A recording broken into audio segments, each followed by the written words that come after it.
Olá, bem-vindos à ESEC TV. Para nos falar sobre os mestrados em formação de professores, temos connosco em estúdio o professor Luís Mota e a professora Ana Coelho. Olá a todos.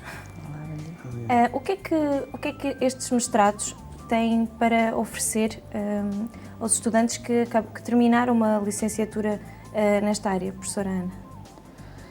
Bom, estes mestrados, aquilo que oferecem fundamentalmente é a habilitação para a docência, portanto é a possibilidade de os alunos virem exercer enquanto professores. No entanto, é preciso perceber que eles decorrem de uma alteração mais vasta aos modelos de formação que existiam previamente e, portanto, estes são mestrados que são destinados especificamente aos alunos que estão agora a terminar a licenciatura em Educação Básica. E talvez o importante seja perceber que no modelo de formação anterior, os cursos que nós tínhamos conferiam habilitação académica e também uma habilitação profissional.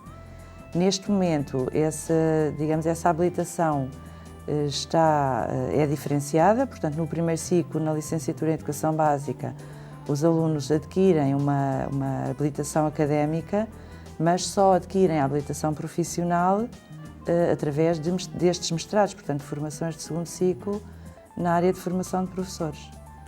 Luís, concorda com esta alteração que Bolonha trouxe nas licenciaturas e nos mestrados?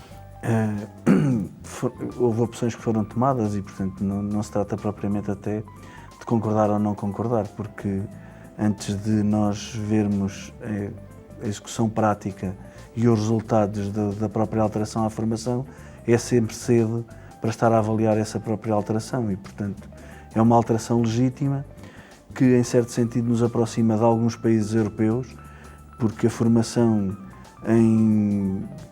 em conjunto para todo o ensino básico, educação de infância e ensino básico, já existe noutros países, aliás, sempre existiu noutros países, o caso da França e até mesmo da Espanha, e, portanto, de certa forma aproxima-nos. Por outro lado, a estrutura que foi montada afasta-nos um pouco da estrutura que existe precisamente nesses países. E, portanto, só depois de vermos os resultados práticos dessa mesma formação é que nós podemos concordar ou discordar dela. Penso que lança desafios, cria oportunidades, criará também, sem dúvida, dificuldades, até porque estamos a formar professores e professoras para um modelo que não existe no próprio sistema educativo. E, nesse sentido, cria algumas dificuldades e obriga a alguns cuidados à sua execução, mas é um desafio. Um dos professores são responsáveis por um desses mestrados. Ana, em relação ao mestrado pela qual é responsável, como é que funciona o mestrado? É mais teórico, tem uma componente mais prática? Como é que funciona?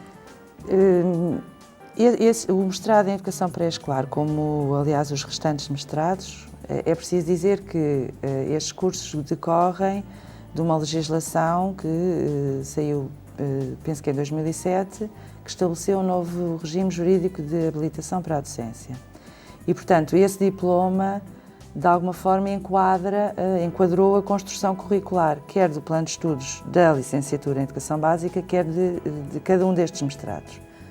Portanto, todos eles têm uma estrutura idêntica, têm uma componente de formação educacional, têm uma componente de formação em didáticas e têm, sobretudo, uma componente associada à prática profissional, que se traduz num estágio, feito em contexto de escola, não é? Dependendo da área do mestrado, que é, digamos, a grande tarefa do mestrado. E, portanto, não é um mestrado tradicional académico que termina com uma dissertação, é um mestrado que termina com um estágio e com um relatório associado a esse estágio que tem que ser discutido em prova pública. O estágio funciona nos mesmos moldes em ambos os mestrados, em todos os mestrados?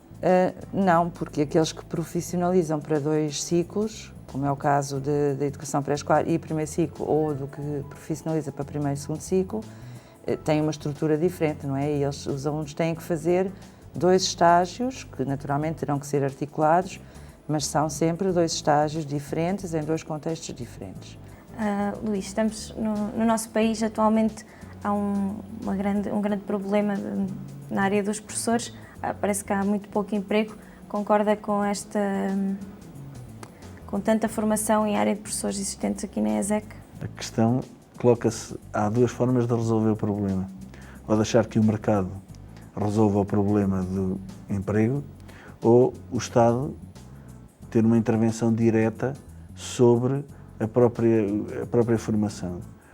O Estado entendeu que a sua intervenção a nível da formação devia ser como regulador e, portanto, de certa forma, é o mercado que regula a entrada no mercado de trabalho.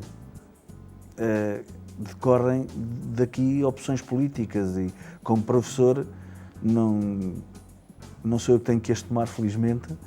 Como cidadão, tenho a minha opinião pessoal, penso que, de alguma forma, haveria necessidade de haver uma intervenção também a nível das saídas. Ainda assim, eu acredito que, com as alterações que estão a decorrer no próprio sistema educativo, possam existir oportunidades para os nossos alunos e que eles consigam integrar-se no mercado de trabalho. E tem havido áreas onde eles efetivamente se têm conseguido integrar e, de alguma forma, dar resposta às necessidades do próprio sistema educativo. Ainda há pouco falávamos no caso das AECs e, portanto, há sempre hipóteses no mercado de trabalho e têm surgido hipóteses no mercado de trabalho para profissionais de educação. Que tipo de hipóteses ou de oportunidades são essas que podem existir para este tipo de estudantes? Para os nossos alunos podem se integrar no sistema educativo porque também acredito que, por força do envelhecimento do nosso corpo docente no ensino básico e secundário, vão surgir novas vagas e com a nova perspectiva, porque também importa perceber isso com os novos mestrados, é que nós estamos a criar um professor generalista. Professor esse que vai, por um lado, abranger todas as áreas ou todos os grandes domínios do saber do segundo ciclo também. Aquilo que tínhamos no primeiro ciclo, que era um professor que era responsável por uma turma, vamos de certa forma ter isso também no segundo ciclo com os novos mestrados.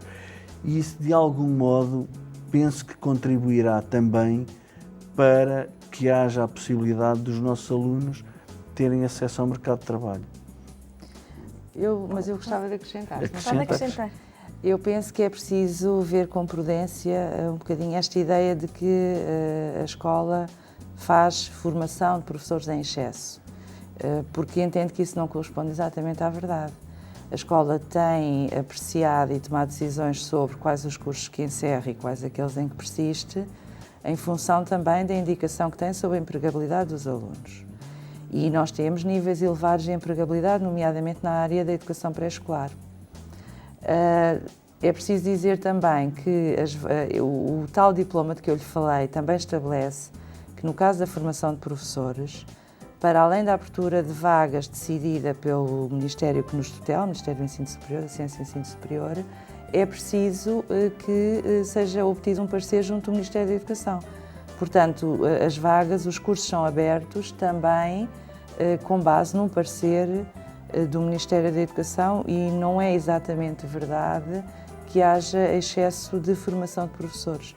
No caso da educação pré-escolar, por exemplo, nós não temos cobertura a 100% das crianças em idade pré-escolar. Portanto, em rigor, se persistirem medidas que levem ao alargamento da rede, continuam a persistir também necessidades ao nível da formação.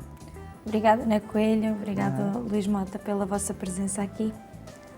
Para saber mais sobre este e outros mestrados, basta consultar a página da Escola Superior de Educação de Coimbra na internet, esec.pt.